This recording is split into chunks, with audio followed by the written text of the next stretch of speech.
Hello बच्चों, फिर से स्वागत है आप लोग का हमारे YouTube चैनल प्रिपरेशन मंत्रा में। पिछले क्लासेस में हम लोग डी ब्रॉली कंसेप्ट में देखे कि इलेक्ट्रॉन या इलेक्ट्रॉन जैसे जितने भी छोटे मास वाले पार्टिकल है, चाहे वो प्रोटॉन हो, न्यूट्रॉन हो, सैंड पार्टिकल्स हो, है ना, स्मॉल बॉल हो, पिन हेड बॉल हो, है ना, जितने भी कम मास वाले पार्टिकल है उसमें क्या होगा, उसमें इलेक्ट्रोमैग्नेटिक रेडिएशन की तरह ही ड्वेल करेक्टर होगा।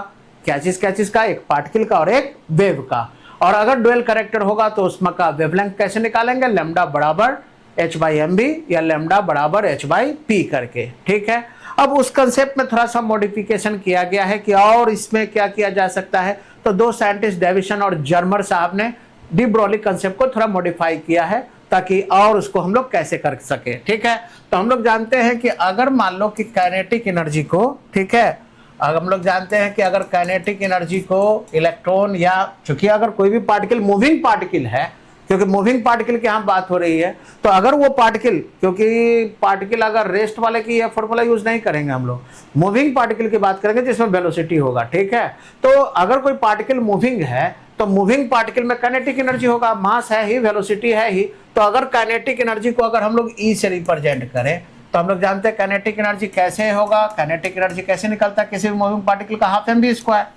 स्क्वायर, है ना। या फिर हम लोग ऐसे भी लिख सकते हैं कि और क्या होगा, तो इसको हम लोग लिख सकते हैं कि 2e ये हो गया आप लोग का mv स्क्वायर।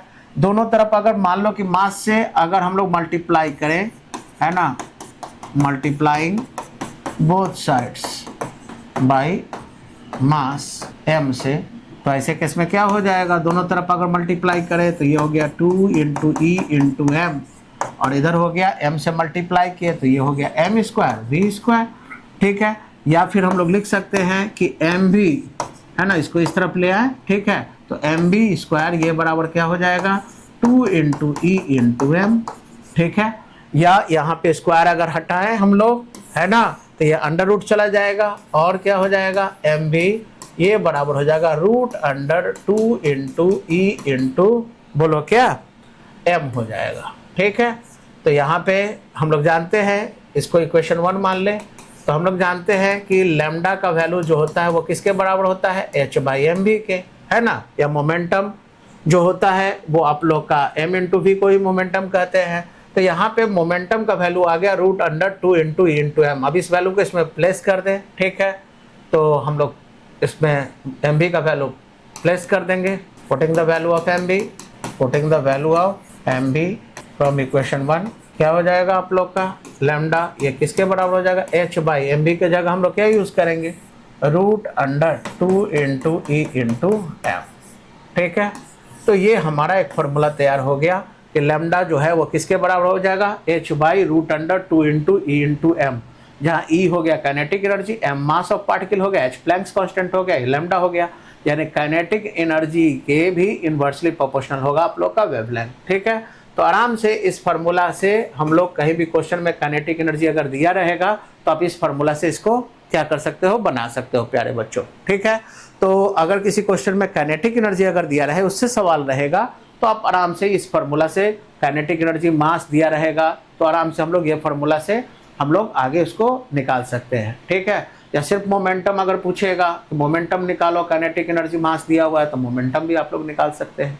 ठीक है, अब इसी में हम लोग अगर इलेक्ट्रॉनिक वेव की अगर बात करें, ठीक है, तो उसमें हम लोग बात करते हैं किस चीज़ का, है ना। हम लोग जानते हैं कि काइनेटिक एनर्जी जो होता है यही इलेक्ट्रिकल एनर्जी में कन्वर्ट हो जाता है। इलेक्ट्रिकल एनर्जी किसके बराबर होता है, काइनेटिक एनर्जी जो है इलेक्ट्रॉन का वो इलेक्ट्रिकल एनर्जी के, काइनेटिक एनर्जी ऑफ इलेक्ट्रॉन, है ना, ये इलेक्ट्रिकल एनर्जी के बराबर हो जाएगा।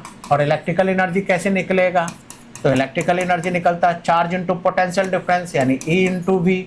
तो हम लोग अभी लाए थे एक इक्वेशन, क्या लाए थे कि लैम्डा बराबर होता है h/√2 into E into M.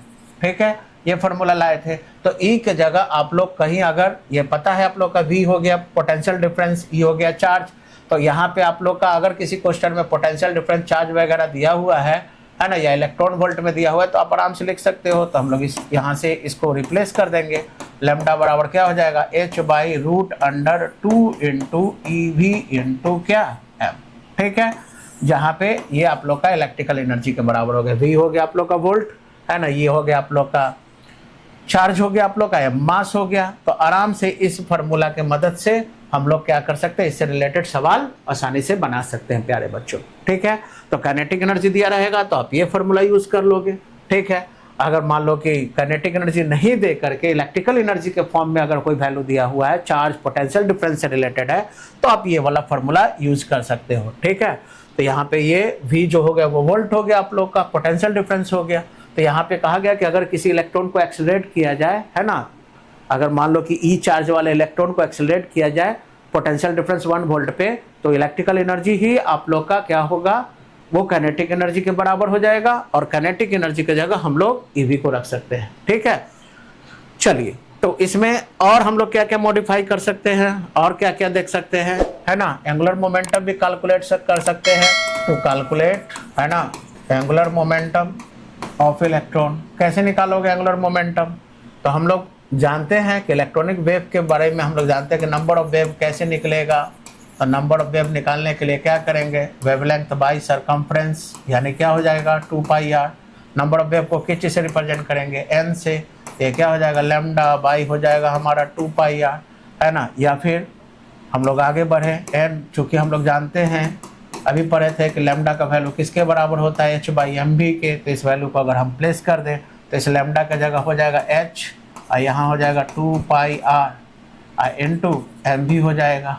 ठीक है, mvr को उठा के इधर ले आए तो क्या हो जाएगा, तो mvr, है ना, ये बराबर हो जाएगा, है ना, ये mvr को यहाँ से उठा लिए तो ये हो जाएगा आप लोग का NH/2π, है ना। तो ये H/2π के बराबर हम लोग लिख सकते हैं। ठीक है ना, यहाँ पे आप लोग का फॉर्मूला थोड़ा सा ये चेक कर लेते हैं।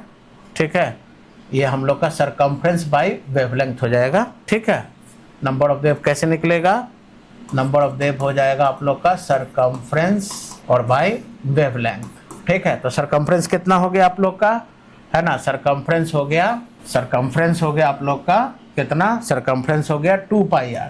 ठीक है, अब बाई लैम्डा, है ना। तो हम लोग जानते हैं कि लैम्डा का वैल्यू किसके बराबर होता है, h/mv के बराबर होता है। ठीक है, तो यहाँ से हम लोग लेके चलते हैं और क्या हो जाएगा, n बराबर, है ना, 2πr, और लैम्डा का जगह हो जाएगा h, और mv कहाँ हो जाएगा, ऊपर हो जाएगा। ठीक है, या फिर आप लोग का क्या हो जाएगा, तो यहाँ mvr हो गया, इसको एक साथ कर लेते हैं तो हम लोग लिख सकते हैं कि mvr, ये h ऊपर चला जाएगा, 2π नीचे हो जाएगा, ये हो गया NH/2π।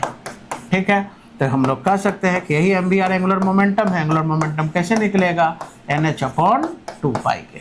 ठीक है, इसका मतलब है कि बोर साहब ने जो एंगुलर मोमेंटम का वैल्यू दिया था mvr = NH/2π, वो सेटिस्फाई करता है ना, यानी डी ब्रोगली के कंसेप्ट से वो मेल खाता है। तो यानी वहाँ वो काम सही किया गया था एंगुलर मोमेंटम वाला, है ना, क्योंकि यहाँ से हम लोग देखें कि number of wave circumference by lambda करके हम लोग देखें तो यहाँ पे देखें कि ओरिजिनल में एंगुलर मोमेंटम जो है वो NH/2π के बराबर आ रहा है। ठीक है, तो यहाँ से हम लोग एंगुलर मोमेंटम का भी कैलकुलेशन कर सकते हैं। ठीक है प्यारे बच्चों, तो यहाँ से हम लोग एंगुलर मोमेंटम कितना हो गया, mvr का वैल्यू हो गया आप लोग का NH/2π।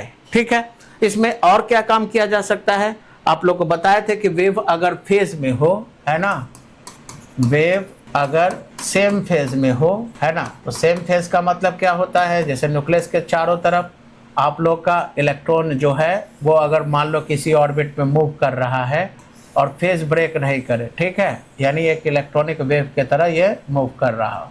ठीक है, तो यहाँ पे हम लोग कह सकते हैं कि वेव जो है वो फेज में है। ठीक है, वेव अगर फेज में, और अगर यही इस तरह से रहता, है ना, मूव कर रहा है, इस तरह से अगर हो गया तो हम लोग कहेंगे कि वेव जो है नॉट इन फेज, है ना, एक फेज में नहीं है आप लोग का।